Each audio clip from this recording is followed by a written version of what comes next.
Welcome to boards education. Boards এডুকেশনে তোমাদের আরও একবার স্বাগত জানাই। তো তোমরা নিশ্চয়ই থাম্বলাইন দেখে বুঝতে পারছো যে আজকে আমি কী নিয়ে আলোচনা করতে চলেছি। আজকে ক্লাস 10-এর তোমাদের যেটা রয়েছে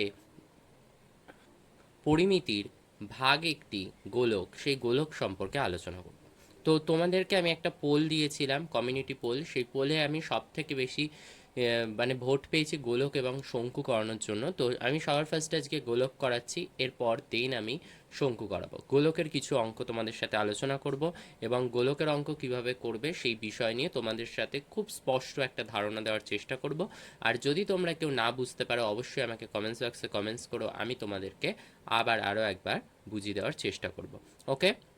আর যদি চ্যানেলে যদি প্রথম হয়ে থাকো অবশ্যই চ্যানেলটাকে সাবস্ক্রাইব করো, কারণ শুধুমাত্র ক্লাস 10 নয়, এখানে 11, 12 তাছাড়াও যারা কলেজে পড়ছো তাদের যে জেনারেল সাবজেক্টগুলো আছে মানে সায়েন্সের, মানে ম্যাথ, ফিজিক্স, কেমিস্ট্রি, সেই সম্পর্কেও এখানে আলোচনা করা হবে। ঠিক আছে? এছাড়াও তোমাদের যারা ক্লাস 4-এ ছোট ছোট ভাই বোনেরা এবং ছোট ছোট আমার ছাত্রছাত্রীরা যারা ক্লাস 4-এ এই চতুর্থ শ্রেণীতে বৃত্তি পরীক্ষা দিচ্ছ, তাদেরও আস্তে আস্তে তোমাদেরকে মানে কিভাবে তোমরা পরীক্ষায় উত্তর দেবে, কি কি কোশ্চেন আসতে পারে সেই সব নিয়েও আলোচনা করবো এবং বিগত বছরের কোশ্চেনগুলো করানো হচ্ছে, আলোচনা করা হচ্ছে। দেখতে পারছো অনুচ্ছেদ আসছে, অনুচ্ছেদ দিচ্ছি। আগে আমি অনুচ্ছেদগুলো কমপ্লিট করবো, একে একে সব কটা সাবজেক্টে এরকম করে কমপ্লিট করতে থাকবো। তো তোমরা বোর্ডস এডুকেশনের পাশে চ্যানেলটাকে সাবস্ক্রাইব করে এবং ভিডিও যদি তোমাদের উপকারে এসে থাকে অবশ্যই একটা লাইক দিয়ে বোর্ডস এডুকেশনের পাশে তোমরা এইভাবেই জুড়ে থাকো। ওকে, চলো আর বেশি কথা না বাড়িয়ে আমরা গোলকের অঙ্ক শুরু করি। তো গোলক গোলক কত রকমের হয় দেখো। এইটা হচ্ছে পূর্ণ গোলক, এটা হচ্ছে অর্ধগোলক। ঠিক আছে? আর ফাঁপা গোলক বলতে যেই গোলকটা হচ্ছে পুরো ফাঁকা ফাঁপা থাকে। তোমরা গোলক বলতে গোলকের উদাহরণ হিসেবে অনেক কিছুই জানো। তোমরা গোলকের উদাহরণ হিসেবে তোমরা ক্রিকেটের বল, তোমরা যে বল দিয়ে খেলো সেই ক্রিকেটের বল, ফুটবল, এগুলো সবই হচ্ছে গোলকের উদাহরণ। আবার একটা ছোট মার্বেলের টুকরো মানে হচ্ছে যেটা তোমরা চলতি ভাষায় বলে থাকো গুলি, সেটাও কিন্তু গোলক। ঠিক আছে?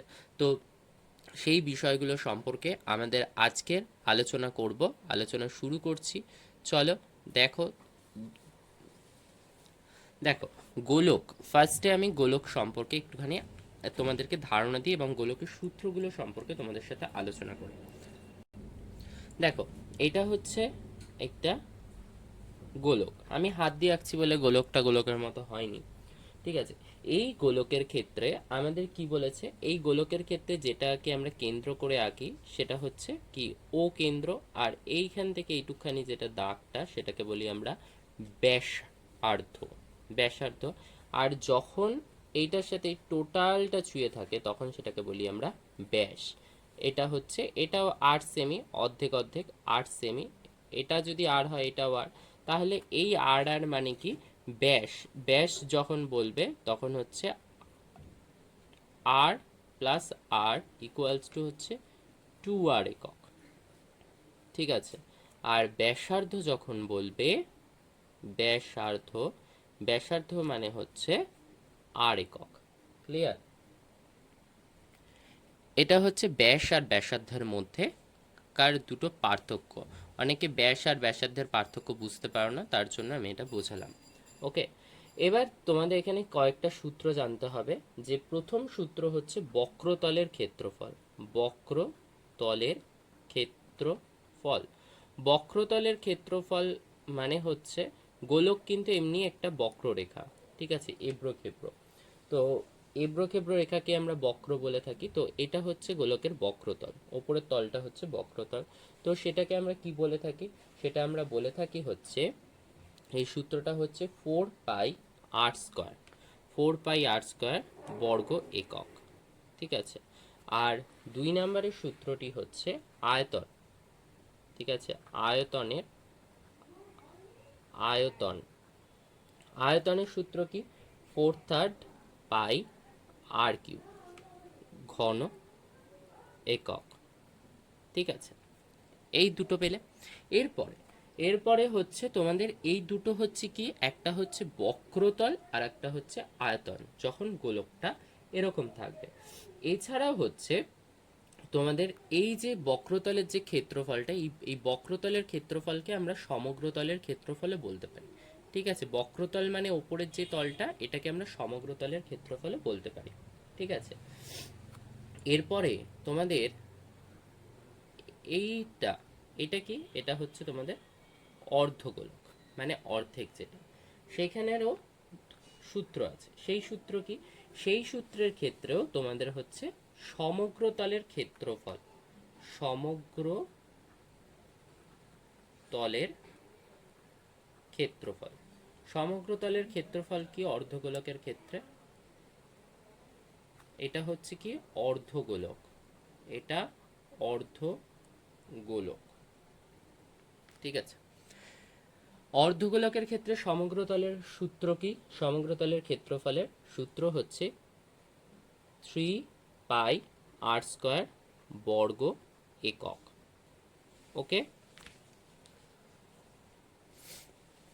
ঠিক আছে, আর এইখানেরই ঘনফল মানে আয়তন, আয়তনের সূত্র কি, অর্ধগোলকের আয়তনের সূত্র, অর্ধগোলকের আয়তনের সূত্র হচ্ছে 2/3πr³ ঘন একক। ঠিক আছে, এরপরে হচ্ছে তোমাদের আরও একটা থাকে গোলকের সূত্র, যেটাকে আমরা গ্লোব বলে থাকি। গ্লোবটা কি, গ্লোবটা দেখবে ফাঁকা, ভেতরটা ফাঁপা থাকে, কিন্তু বাইরেটা কি থাকে, বাইরেটা ভরাট, তো ভেতরে আবার একটা তল থাকে, মানে গোলকটা ঠিক এরকম হয়। ঠিক আছে, তো এই যে গোলকের ক্ষেত্রে, এই গোলকের যে আমরা আয়তন, এই গোলকের আয়তনের সূত্রটা আমাদেরকে জানতে হবে।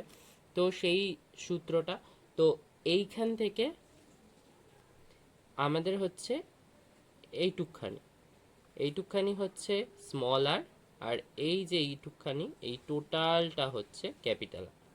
এইখান থেকে ছোট গোলকের জন্য স্মল আর, আর বড় গোলকের জন্য ক্যাপিটাল আর। ঠিক আছে, তো এই ক্ষেত্রে আমাদের সূত্র কি, যে আয়তনের সূত্র মানে গোলীয়, গোলীয় আধার, গোলীয় আধার বা খোলক, খোলকের আয়তন, এটার সূত্র আমরা কি জানি, এটার সূত্র আমরা জানি 4/3 capital R cube minus 4/3 small R cube. ঠিক আছে, ঘন একক। ঠিক আছে, তো এখান থেকে তুমি কি কমন নিতে পারো, 4/3, 4/3 কমন নিলে কি থাকে, capital R cube minus small R cube ঘন একক। ঠিক আছে, ওকে, তো এই এই যদি আমরা 5টা সূত্র আমরা যদি জেনে থাকি গোলকের, তাহলেই আমাদের অঙ্ক কমপ্লিট। ঠিক আছে, চলো আমি এবার তোমাদেরকে অঙ্কগুলো করাই, তাহলে তোমরা বুঝতে পারবে এই সূত্রগুলোর ব্যবহার কোথায় কিভাবে হবে, তো তোমরা খুব সহজেই বুঝতে পারবে। ঠিক আছে, চলো অঙ্কতে যাই। দেখো, প্রথম অঙ্কটা কোষে দেখি 12 গোলকের কি দিয়েছে, প্রথম অঙ্কটায় একটি গোলকের ব্যাসার্ধের দৈর্ঘ্য 10.5 সেমি হলে তার সমগ্র তলের ক্ষেত্রফল হিসাব করে লিখি। ঠিক আছে, চলো সমগ্র তলের ক্ষেত্রফল হিসাব করে কি করে বের করব দেখি আমরা। চলো, দেখো সমগ্রতল বা বক্রতলের ক্ষেত্রফল নির্ণয় করার জন্য আমরা কোন সূত্রটা ব্যবহার করব, না আমরা এই সূত্রটা ব্যবহার করব, 4/3πr², এই সূত্রটা ব্যবহার করব। এই সূত্রটা ব্যবহার করে তোমাদের দেখো এই অঙ্কটা আমি করেছি। দেখো, গোলকের গোলকের ব্যাসার্ধের দৈর্ঘ্য আর ইকুয়ালস টু কত, 10.5 সেমি। গোলকের সমগ্রতলের ক্ষেত্রফল কত, 4πr² সেমি স্কোয়ার।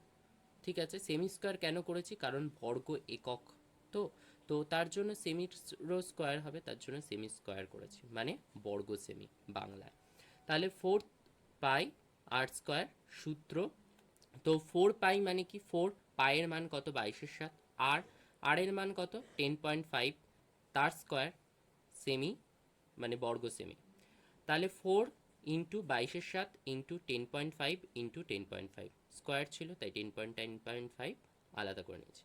এবার 10.5 নিচে দেখো পয়েন্টটা তুলে নিয়ে 10 লিখেছি, ঠিক আছে। এবার কি হলো, এবার দেখো যে 5 দিয়ে আমরা এখানটাতে কি করলাম, আমরা এখানটাতে করলাম হচ্ছে কাটাকাটি করেছি। কাকে কার সাথে কাটাকাটি করলাম দেখো, তো দেখো এটাকে এবার কি করলাম, 5 দিয়ে কাটাকাটি করে 105কে 5 দিয়ে কাটলে 21 হয়, আর 5 দিয়ে 10কে কাটলে 2, তাহলে 21/2, এটাও তাহলে 21/2 হলো। এবার 2 2 কি 4, 2 দুগুণি 4, 4 4 কেটে দিলে কত থাকে, কিছু থাকে না, 1 থাকে, তো সেটা লিখিনি। তাহলে ওপরে কি থাকলো 22, আর 7 দিয়ে 21কে কাটলে 3, তাই 3 লিখেছি, আর একটা 21 পড়ে থাকে।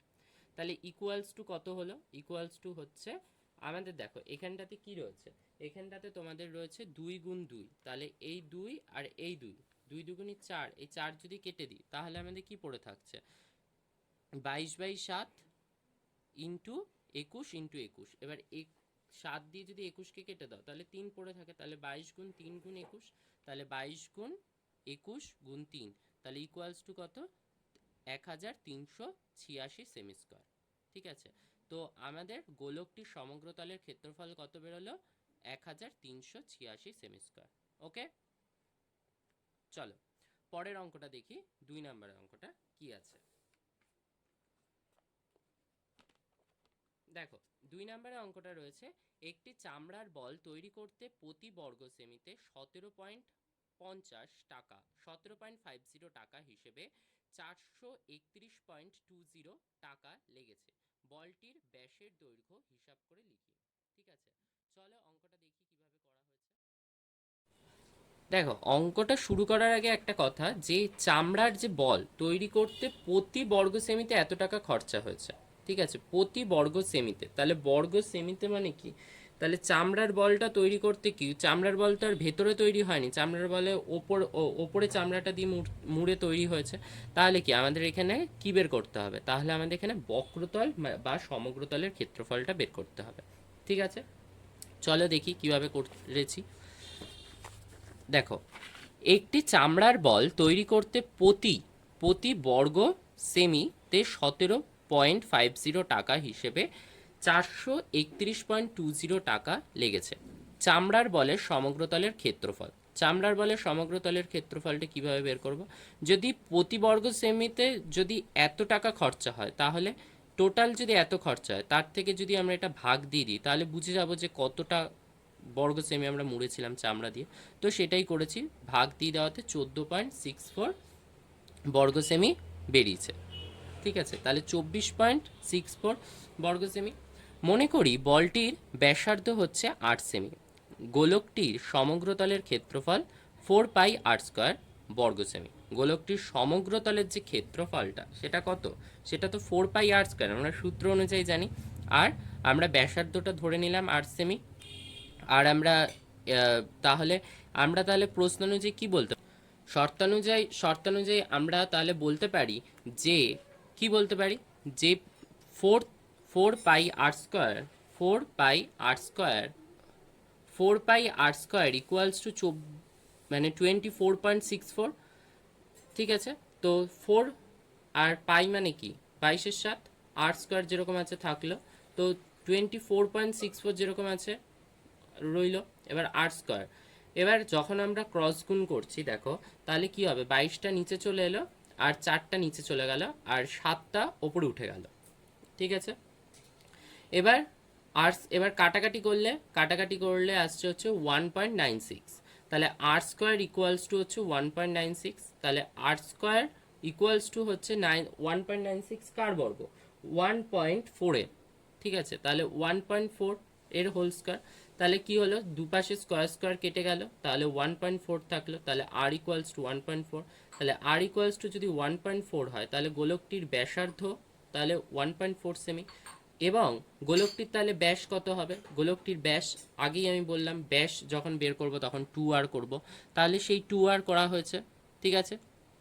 এই যে 2r, এই 2rটা যখন হয়ে গেছে তাহলে কি হবে 2 ইন্টু 1.4 সেমি ইকুয়ালস টু কত 28 সেমি, তাহলে বলটির ব্যাসের দৈর্ঘ্য কত 2.8 সেমি, ঠিক আছে। ক্লিয়ার? তো না বুঝলে আমাকে কমেন্টস করতে পারো, কমেন্টস করে আমি, তোমরা যদি না বোঝো আমি আর একবার তোমাদেরকে রিপিট করে দেবো। এবার দেখো 3 নম্বরের অঙ্কটা বলেছে, স্কুলে শর্ট পাট খেলার জন্য যে বলটি ব্যবহার করা হয় তার ব্যাসের দৈর্ঘ্য 7 সেমি হলে বলটিতে কত ঘন সেমি লোহা আছে হিসাব করে লিখি। তাহলে এবার অঙ্কটা দেখি কিভাবে করেছি। দেখো, বলটির ব্যাসের দৈর্ঘ্য কত, 7 সেমি। বলটির ব্যাসার্ধ আর ইকুয়ালস টু কত, 7/2। ঠিক আছে, কেন আমাদের ব্যাসার্ধ কত, ব্যাসার্ধ 2r, তার জন্য আমাদের আরটাকে বের করতে গেলে কি করতে হবে, তাহলে ভাগ করতে হবে 2 দিয়ে, সেটা ভাগ করেছি। মানে ব্যাসের অর্ধেকই তো ব্যাসার্ধ। ঠিক আছে, দেখো ব্যাসার্ধ বলা আছে, ঠিক আছে, মানে ব্যাসের অর্ধ হচ্ছে ব্যাসার্ধ, তো তার জন্য অর্ধ করলাম। তাহলে 7/2 মানে কি 3.5 সেমি। তাহলে বলটির লোহার পরিমাণ আছে, লোহার পরিমাণ ইকুয়ালস টু বলটির আয়তন, কতটা লোহা রয়েছে ভেতরে সেটা যদি আমাদের জানতে হয়, সেটাই তো বলটির আয়তন, তো সেটাই বের করছি। দেখো আয়তনের সূত্র কি, 4/3 পাই আর কিউব সেমি কিউব, তাহলে 4/3 পাই আর কিউব, এটা কি আয়তনের সূত্র। আর আয়তনের সূত্র মানে কি, কতটা লোহা আছে বলটায়, তো সেটাই আমাদেরকে বের করতে বলেছে যে মানে কতটা পরিমাণ রয়েছে। আমাদের যদি একটা বালতিতে জল আছে, কতটা জল আছে সেটা যদি আমাদেরকে জানতে হয়, তাহলে সেটা কি, সেটা হচ্ছে জলটার আয়তনটা জানছি আমরা যে কতটা জল, তো সেটাই আমাদেরকে এখানটা করছি। তাহলে দেখো 4/3 ইন্টু পাই মানে কি 22/7, আর ইন্টু এখানটাতে কি আর মানে কি 3.5, তাহলে 3.5 এর হোল কিউব, তাহলে 3.5কে আমরা কি লিখতে পারি, 35, মানে 35/10। কেন, পয়েন্টটা তোলার জন্য 10 নিয়েছি, তো তিনটেকেই সেমভাবে করে নিয়েছি, এটাকে আর আলাদাভাবে বলার নেই, তো তোমরা নিশ্চয়ই বুঝতে পারছো, তো সেমি কিউব। ওকে, এবার তাহলে কি হলো দেখো, 40, এখানে কি আছে 4/3, ঠিক আছে, 4 আর 3 রয়েছে। ওকে, তাহলে 7 দিয়ে যদি এটা দেখো তোমরা, এখানটাতে 7 দিয়ে যদি 35কে কাটো, আগে এই জায়গাটা দেখে নাও যে 5 দিয়ে আমরা এটাকে কাটলাম, 5 দিয়ে কাটলে এটা কত হয়, 5 দিয়ে কাটলে 2 হয়। ঠিক আছে, 5 দিয়ে যদি 10কে কাটি 2 হয়, 5 দিয়ে 35কে কাটলে কত হয় 7, আর 5 দিয়ে 35কে কাটলে 7, আর এখানটাতে কত 5 দিয়ে 2 আর 5 দিয়ে 7। ঠিক আছে, তাহলে একটা 7 7 কেটে গেল। ওকে, তাহলে কি থাকলো, তাহলে থাকলো এখানটাতে দেখো 2 2 2, তাহলে এখান থেকে দুটো 2 যদি কেটে দিই 4কে কেটে দিই, তাহলে কত থাকে, দুটো 7 ইন্টু 22। এবার 22কেও আমরা 2 দিয়ে কেটে দিতে পারি, তাহলে কত হয় 11, তাই তো। তো সেটাই দেখো এখানটাতে আমি করেছি যে 7 ইন্টু 7 ইন্টু 11/3, ঠিক আছে, 7 ইন্টু 7 তাহলে সেমি কিউব। ওকে, বাই 3, তো সেটা এখানে লিখেছি। তো এটাকে যদি গুণ করো টোটালটা, তাহলে 539/3, তাহলে সেটাকে পূর্ণ সংখ্যা আনলে 100 179 179 পূর্ণ 2/3 সেমি কিউব। ঠিক আছে, তাহলে বলটিতে কতটা লোহা আছে না 179 পূর্ণ 2/3 সেমি কিউব লোহা আছে। ঠিক আছে, চলো 4 নম্বরের অঙ্কটা দেখি। 4 নম্বরের অঙ্কটা কি বলেছে,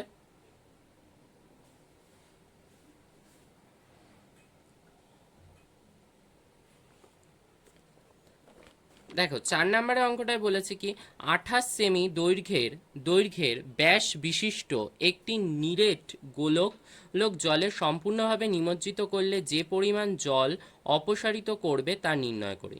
চলো দেখি অঙ্কটা কিভাবে করছি। অঙ্কটাকে তোমাদেরকে কিভাবে করা হয়েছে দেখো, আমরা জানি যে কোনো প্রকার বস্তুকে জলে নিমজ্জিত করলে বস্তুটি তার সম আয়তনের জল অপসারিত করে, এটা জানো, তো তোমাদের জন্য আমি এটা লিখে দিয়েছি। সুতরাং অপসারিত জলের আয়তন ইকুয়ালস টু নিরেট গোলকের আয়তন। ঠিক আছে, বুঝতে পারছো কথাটা। তো নিরেট গোলকের ব্যাস যদি 28 সেমি হয়, তাহলে নিরেট গোলকের ব্যাসার্ধ হবে কত, 28/2 ইকুয়ালস টু 14 সেমি। এখন নিরেট গোলকের আয়তন ইকুয়ালস টু বলটির আয়তন, তাহলে বলটির আয়তন কি 4/3 পাই আর কিউব সেমি কিউব, তাহলে 4/3 পাই মানে কি 22/7 ইন্টু আর, মানে কি আর এর মানটা কত 14, তাহলে 14 এর হোল কিউব, তাহলে সেমি কিউব, তাহলে এখানে কি 4/3 22/7 ইন্টু 14 ইন্টু 14 ইন্টু 14, কেন 14 এর হোল কিউব রয়েছে, তাহলে 3টে 14 এর গুণ।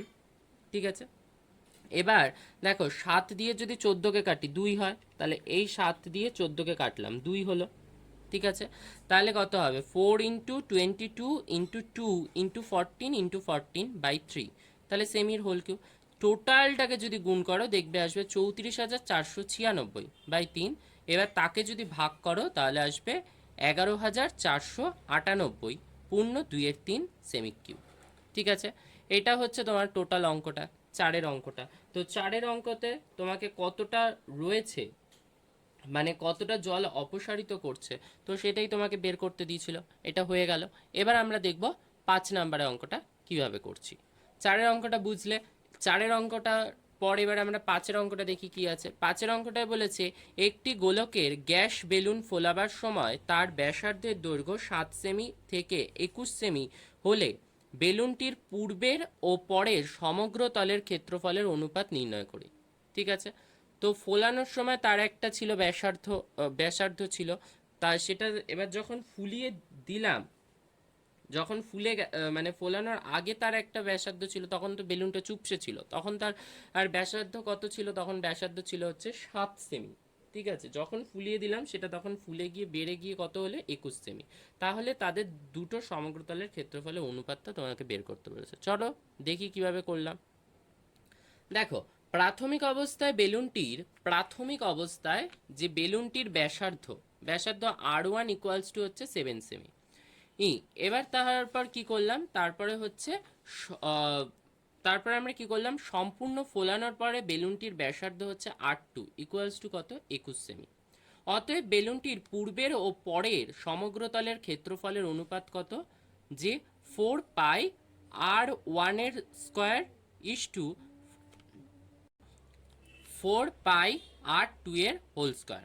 তাহলে দেখো 4π কেটে যায়, তাহলে কি থাকে r1 এর স্কোয়ার ইস টু r2 এর স্কোয়ার। তাহলে r1 মানে কত, r1 মানে 7, তাহলে 7 এর স্কোয়ার, r2 মানে কি 21, তাহলে 21 এর স্কোয়ার, তাহলে 7 এর স্কোয়ার মানে কি 49, আর 21 এর স্কোয়ার মানে কি 441, তাহলে কি 1:9। তাহলে পূর্বের ও পরের বেলুনটির ক্ষেত্রফলের অনুপাত হচ্ছে 1:9।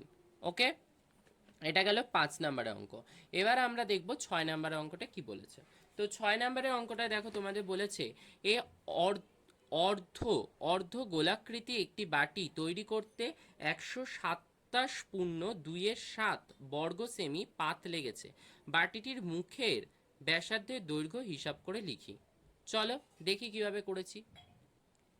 দেখো 6-এর অঙ্কটা কি আছে, যে মনে করি বাটিটির মুখের ব্যাসার্ধ হচ্ছে 8 সেমি। অতএব অর্ধ গোলাকৃতি বাটির বক্রতলের ক্ষেত্রফল কত, 2πr²। আমি কিছুক্ষণ আগে সূত্রটা বললাম যে বক্রতলের বাটির ক্ষেত্রে মানে অর্ধ গোলাকৃতির ক্ষেত্রে কি হবে, বাটি তো অর্ধ গোলাকৃতি, বাটি তো পূর্ণ গোলাকৃতি নয়, তাহলে সেটা কি 4πr² সেমি স্কোয়ার। তাহলে শর্তানুযায়ী বা প্রশ্নানুযায়ী যাই লেখো না কেন, তাহলে 2πr² ইকুয়ালস টু কি 127.2 তাহলে 2πr² ইকুয়ালস টু কত, এটাকে এবার পূর্ণ সংখ্যা মানে 7 দিয়ে 127কে গুণ করো, করে 2 দিয়ে যোগ করো, কত হয়, আসছে হচ্ছে 891/7। ঠিক আছে, তাহলে এবার 8² কেন শুধু রইল, কেন দেখো 2 ইন্টু 2টা নিচে চলে গেছে, আর পাই মানে কি 22/7, 22/7 7 ওপরে চলে গেল, 22 নিচে চলে এলো, আর এখানে তো ছিল 891/7, 891/7 2 নিচে চলে গেছে, আর 22/7 তো এপাশে এলে সমান চিহ্নের এপাশে এলে উল্টে যায়, তাহলে 7/22 হয়েছে। তাহলে r² ইকুয়ালস টু কত, দেখো এখানে 7 কেটে গেছে, আর 2 দিয়ে 22কে গুণ করলে হয় 44, তাহলে 891/44। এবার এদেরকে কাটাকাটি করে কত হয়েছে, দেখো 81/4 এসছে। তাহলে r² ইকুয়ালস টু কত, 9/2 এর হোল স্কোয়ার। তাহলে এবার দেখো দুপাশে স্কোয়ার আছে, এই স্কোয়ারটাকে কি করলাম, দুজনের মধ্যে স্কোয়ারে কাটাকাটি হয়ে গেল, তাহলে থাকলে হচ্ছে r ইকুয়ালস টু 9/2। তাহলে 9/2 মানে কি 4.5, তাহলে বাটিটির ব্যাসার্ধ হচ্ছে r ইকুয়ালস টু হচ্ছে 4.5 সেমি। ওকে, ক্লিয়ার। তাহলে আমাদের এটা 4.5 সেমি বেরোলো। এটা যে কি বেরোলো, এটা বেরোলো হচ্ছে বাটিটির ব্যাসার্ধ। আমাদেরকে কি বলেছে যে ব্যাসের দৈর্ঘ্য কত, তাহলে এটা যদি ব্যাসার্ধ হয়, ব্যাসার্ধ আমাদের কত 4.5 সেমি বেরিয়েছে। এবার তাহলে ব্যাসার্ধ আমরা কি করে বের করব, আবার আবার বাটিটির ব্যাস, ব্যাস তাহলে কত 2r, তাহলে 2 ইন্টু 4.5, ব্যাসার্ধ হচ্ছে 4.5 ছিল, তার সাথে যদি 2 গুণ করে দিই তাহলেই আমরা ব্যাস পেয়ে যাব। তাহলে সেটা আমরা 2 গুণ করলাম, তাহলে হচ্ছে 9 সেমি। তাহলে বাটিটির মুখের ব্যাসের দৈর্ঘ্য কত না 9 সেমি। ওকে, ক্লিয়ার। চলো আমরা এবার 7এর অঙ্কটা দেখি।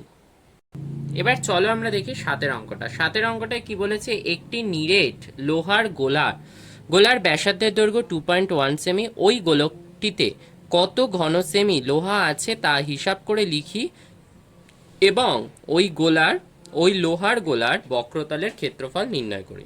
ওকে, তাহলে দেখো যে নিরেট লোহার গোলার ব্যাসার্ধের দৈর্ঘ্য কত, আর ইকুয়ালস টু হচ্ছে 2.1 সেমি। ঠিক আছে, তাহলে গোলকটির আয়তন কি 4/3 পাই আর কিউবের সেমি কিউব।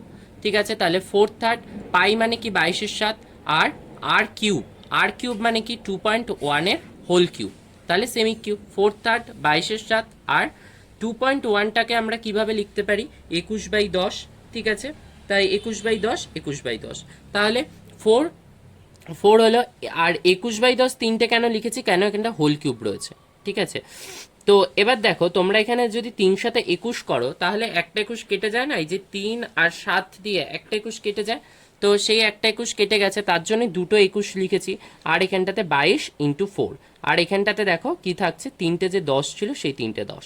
এবার এই টোটাল যদি 4টেকে গুণ করো, 21 ইন্টু 21 ইন্টু 22 ইন্টু 4 যদি গুণ করো, তাহলে 38,808 হয়, বাই কত হয়, 3টে 10-এর গুণ হচ্ছে 1000, তাহলে ইকুয়ালস টু কত হয় 38.808 সেমি কিউব। ঠিক আছে, এবার হচ্ছে এবং ওই লোহার গোলার বক্রতলের ক্ষেত্রফলটাও বের করতে বলেছিল আমাদের। তো বক্রতলের ক্ষেত্রফল কিভাবে বের করব, 4 পাই আর স্কোয়ার বর্গ সেমি। তাহলে 4 আর পাই মানে 22/7, আর মানে কত 2.1 এর হোল স্কোয়ার, তাহলে 4 ইন্টু 22/7, 2.1 মানে কি 21/10 ইন্টু 21/10, তাহলে বর্গ সেমি। তাহলে 4 ইন্টু, এই যদি তোমরা 7 দিয়ে 21কে কাটলে কত হয় 3, তো দেখো তাহলে কি হলো 4 ইন্টু 22 ইন্টু 3 ইন্টু 21, আর নিচে দুটো যে 10 ছিল সেই দুটো 10 বসিয়ে দিলাম।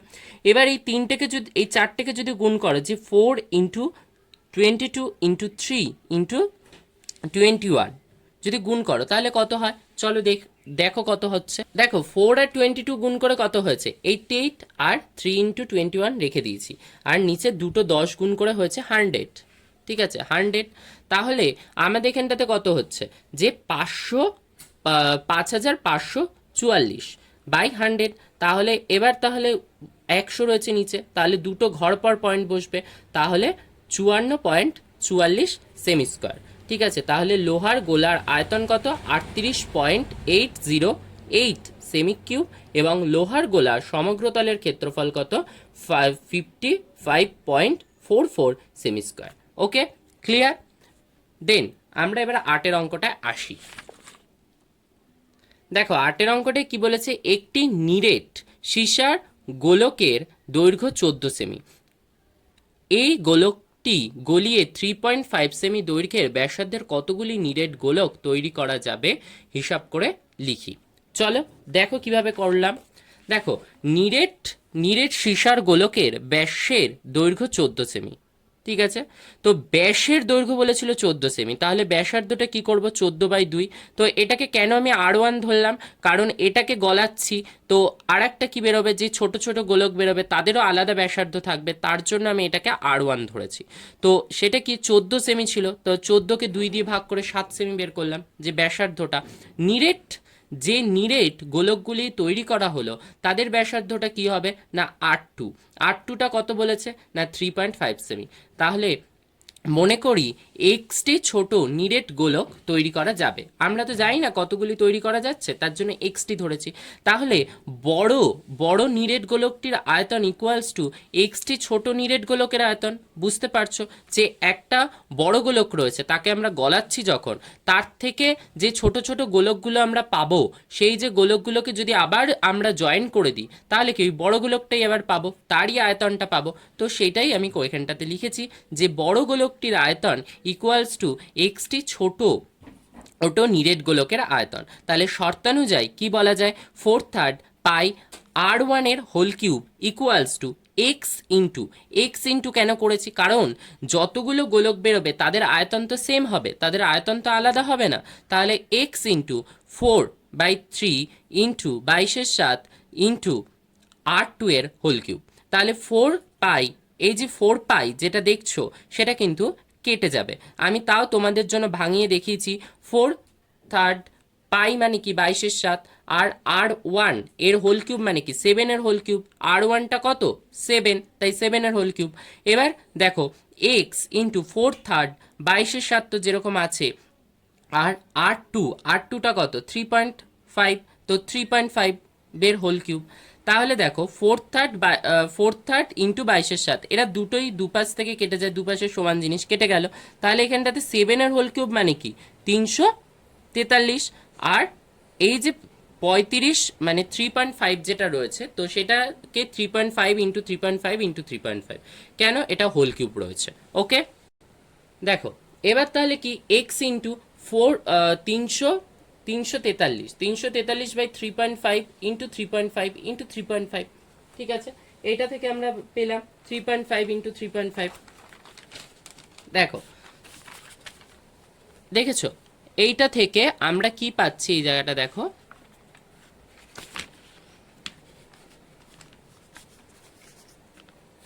দেখো 343 এপাশে চলে এলো, আর এরা সব নিচে চলে গেল, আর এক্সটা এপাশে চলে গেছে, ঠিক আছে। এবার এই 3.5 এর পয়েন্টগুলোকে তোলার জন্য আমরা ওপরে সব 10 দিয়ে গুণ করেছি, 3টে 10 দিয়ে গুণ করেছি, কেন 3.5 3টে রয়েছে, তাই 3.5 এর পয়েন্টগুলোকে তোলার জন্য 10 দিয়ে গুণ করেছি। এবার দেখো তোমরা যদি দেখো যে 5 দিয়ে যদি কাটি, তাহলে 5 দিয়ে এটা কত হবে 7, 5 দিয়ে কাটলে এটা হবে 2, 5 দিয়ে কাটলে এটা 7, 5 দিয়ে কাটলে 2, 5 দিয়ে কাটলে 7, 5 দিয়ে কাটলে 2। এবার দেখো 3টে 7 চলে এসছে, 3টে 7-এর গুণফলই তো ছিল 343। এবার এই 3টে 7 দিয়ে 343 কেটে যায় না, তার জন্য আমরা এই 3টে 7 দিয়ে 343কে কেটে দিয়েছি। তাহলে কটা থাকছে, 3টে 2 পড়ে থাকছে। 3টে 2 এর গুণফল কত না 8, তাহলে x ইকুয়ালস টু 8। তাহলে 8টি ছোট গোলক তৈরি করা যাবে। ওকে, ক্লিয়ার। এবার আসছি আমরা 10-এর অঙ্কটায়। 10-এর অঙ্কটায় কি বলেছে, 3 সেমি, 4 সেমি ও 5 সেমি দৈর্ঘ্যের ব্যাসার্ধের 3টি নিরেট তামার গোলক গলিয়ে একটি নিরেট বড় গোলক তৈরি করা হলো। বড় গোলকটির ব্যাসার্ধের দৈর্ঘ্য হিসাব করে লিখি। ঠিক আছে, এটা তোমাদেরকে বলেছে বড় গোলকটার ব্যাসার্ধের দৈর্ঘ্যটা তোমাদের হিসাব করে লিখতে হবে। দেখো আমি এটাকে কি করেছি, যে বড় গোলকটির ব্যাসার্ধের দৈর্ঘ্য 8 সেমি ধরেছি। আমরা কিছুক্ষণ আগে যেটা দেখছিলাম যে একটা বড় গোলককে গলিয়ে ছোট ছোট গোলক তৈরি করা হচ্ছিল, আগের অঙ্কটায় 8 নম্বরের অঙ্কটা দেখলাম। কিন্তু 9 নম্বরের অঙ্কটায় পুরোটা বিপরীত, যে ছোট গোলকগুলোকে জুড়ে একটা বড় গোলক তৈরি করা হচ্ছে। দেন আমি কি করলাম, দেখো মনে করি বড় গোলকটির ব্যাসার্ধের দৈর্ঘ্য হচ্ছে 8 সেমি। যেহেতু 3টি ছোট নিরেট গোলককে গলিয়ে বড় গোলক তৈরি করা হলো, সুতরাং 3টি ছোট গোলকের মোট আয়তন বড় গোলকের আয়তনের সঙ্গে সমান। তাহলে 3টি যে ছোট ছোট যে গোলক ছিল তাদেরকে আমরা কি করলাম, তাদেরকে গলালাম, গলিয়ে কি করলাম একটা বড় গোলক তৈরি করলাম। তাহলে 3টি গোলকের যা আয়তন, সেই গোলকের মানে সেই 3টে গোলককে যদি আমরা যোগ করে দিই আয়তনগুলো, তাহলেই আমরা বড় গোলকের আয়তনটা পেয়ে যাব। ঠিক দেখো সেটাই করেছি। শর্তানুযায়ী কি করেছি, 4/3 ইন্টু 22/7, প্রথমেরটা বলেছিল 3, তাহলে আমরা 3-এর whole cube plus 4/3 into 22/7 into 4-এর whole cube plus 4/3 into 22/7 into 5-এর হোল কিউব। ঠিক আছে, দেখতে পাচ্ছ। এবার ইকুয়ালস টু কি বড় গোলকটার আয়তন, মানে এই তিনটের যে যোগফল, এই যে যোগ করেছি দেখো, এই যে বিষয়গুলো দেখো যোগ করেছি, এই যে যোগটা করাটাই কি এই বড় গোলকটা তৈরি করার জন্য। তাহলে 4/3 ইন্টু 22/7 ইন্টু আর এর হোল কিউব, ঠিক আছে। তাহলে 4/3 ইন্টু 22/7 ইন্টু, তাহলে আমরা কি করলাম, 3 এর হোল কিউব প্লাস 4 এর হোল কিউব প্লাস 5 এর whole cube equals to 4/3 into 22/7 into R এর হোল কিউব। তাহলে 4/3 আর 22/7 এরা কি হয়, কেটে যায় দুপাশ থেকে কেটে যাওয়াতে কি থাকলো, এখানে পড়ে থাকলো আর কিউব পড়ে থাকলো। আর 3 এর কিউব মানে কি 27, 4 এর কিউব মানে কি 64, আর 5 এর কিউব মানে কি 125। তো সেটা করেছি, করে দেখো এসছে 216। আর কিউবটাকে এপাশে নিয়ে গেছি, এদেরকে এপাশে নিয়ে এসেছি। ওকে, তাহলে কত এলো 216। 216 কার কিউব, 216 হচ্ছে 6 এর কিউব। তাই দেখো লিখেছি যে আর কিউব ইকুয়ালস টু 6 এর হোল কিউব। তাহলে আর ইকুয়ালস টু কি, হোল কিউব দুপাশের কেটে গেল, কেটে যাওয়াতে কি থাকে, কারণ সূচকের নিয়ম অনুযায়ী সূচকে দেখেছো যে দুপাশের পাওয়ার যখন সেম হয়ে যায় তখন কি হয়, যে সেই সংখ্যা দুটোর পাওয়ারগুলো চলে যায়। তাহলে আর ইকুয়ালস টু কি 6, তাহলে আর ইকুয়ালস টু 6, তাহলে বড় গোলকের ব্যাসার্ধ কত হবে, বড় গোলকের ব্যাসার্ধ হচ্ছে 6 সেমি। ওকে, ক্লিয়ার, বুঝতে পারলে। এবার চলো দেখি আমরা 10 নম্বরের অঙ্কটা। 10 নম্বরের অঙ্কটা বলেছে একটি 10 নম্বরের অঙ্কটা কি আছে, একটি অর্ধ গোলাকৃতি গম্বুজের ভূমিতলের ব্যাসার্ধের দৈর্ঘ্য 42 ডেসিমি।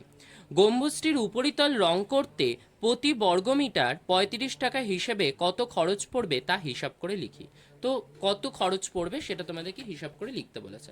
চলো দেখি 10-এর অঙ্কটা। দেখো 10-এর অঙ্কটা খুব সোজাভাবে করা হয়েছে, একটুখানি বোঝার চেষ্টা করো। যে একটি একটি অর্ধ গোলাকৃতি গম্বুজের ভূমিতলের ব্যাসার্ধের দৈর্ঘ্য 42 ডেসিমি। ব্যাসার্ধ আর, ব্যাসার্ধটা কত, আর, ব্যাসার্ধটাকে আর ধরেছি। তাহলে ব্যাস যদি 42 হয় তাহলে ব্যাসার্ধ তাহলে কত হবে 42/2। তাহলে 42/2 ডেসিমি ইকুয়ালস টু কত, 21 ডেসিমি, ঠিক আছে। তাহলে অর্ধ গোলাকৃতি গম্বুজের উপরিতলের ক্ষেত্রফলটা কত না 2πr²। 2πr² বর্গ ডেসিমি। তাহলে 2πr², পাই মানে কি 22/7, আর আর মানে কত 21, তাই 21 এর হোল স্কোয়ার মানে বর্গ ডেসিমি। তাহলে 2 ইন্টু 22/7 ইন্টু 21 এর হোল স্কোয়ার আছে, তাহলে 21 ইন্টু 21। দেখো এবার এদেরকে গুণ করলাম, দেখো 7 দিয়ে যদি 21কে কাটো, 7 দিয়ে যদি 21কে আমরা কেটে দিই তাহলে 3 আসে। তাহলে 2 ইন্টু 22 ইন্টু 3 ইন্টু 21। তাহলে তাহলে এই যে চারটের গুণ 2 ইন্টু 22 ইন্টু 3 ইন্টু 21, এদের যদি গুণ করো তাহলে কত আসছে, তাহলে কত হচ্ছে, এই চারটের গুণ হচ্ছে 2772 বর্গ ডেসিমি। তাহলে 2700 বর্গ ডেসিমি এসছে, কিন্তু আমাদের অঙ্কতে বলেছিল কি মিটারে, প্রতি বর্গ মিটারে। তার জন্য এটাকে মিটারে নেওয়ার জন্য 100 দিয়ে ভাগ করেছি। 100 দিয়ে ভাগ করাতে এসছে 27.72 বর্গ মিটার। এখন এখন প্রতি বর্গ মিটারে 35 টাকা হিসেবে গম্বুজটির উপরিতল রং করতে খরচ হবে কত না 27.72 ইন্টু 35, তাহলে কত টাকা, তাহলে কত এলো 970.20 টাকা। তাহলে আমাদের কত বলবো 970 টাকা 20 পয়সা। আমাদের তাহলে গম্বুজটা রং করতে কত খরচা হবে 970 টাকা 20 পয়সা। ওকে, ক্লিয়ার। তো আজকে গোলকের অঙ্ক আমি এখানে কমপ্লিট করলাম। গোলকের বাকি অঙ্কগুলো আমি পরের দিন করাবো। যদি তোমাদের প্রবলেম থাকে তাহলে আমাকে কমেন্টস করো, তাহলেই আমি পরের অঙ্কগুলো করাবো। আদারওয়াইজ আমি পরের অঙ্কগুলো করাবো না, আমি পরে অন্য ভিডিওতে আমি অন্য চ্যাপ্টার নিয়ে আলোচনা করব, ঠিক আছে। আর চ্যানেলটাকে যদি এখনো সাবস্ক্রাইব না করে থাকো অবশ্যই চ্যানেলটাকে সাবস্ক্রাইব করো। আর যদি তোমাদের এছাড়া অন্য কোনো চ্যাপ্টার সম্পর্কে জানার ইচ্ছা থাকে তাহলে আমাকে বলো, আমি তাহলে সেই অঙ্কগুলো তোমাদেরকে করে দেখিয়ে দেবো। Okay, thank you for watching video, সবাই খুব ভালো থেকো।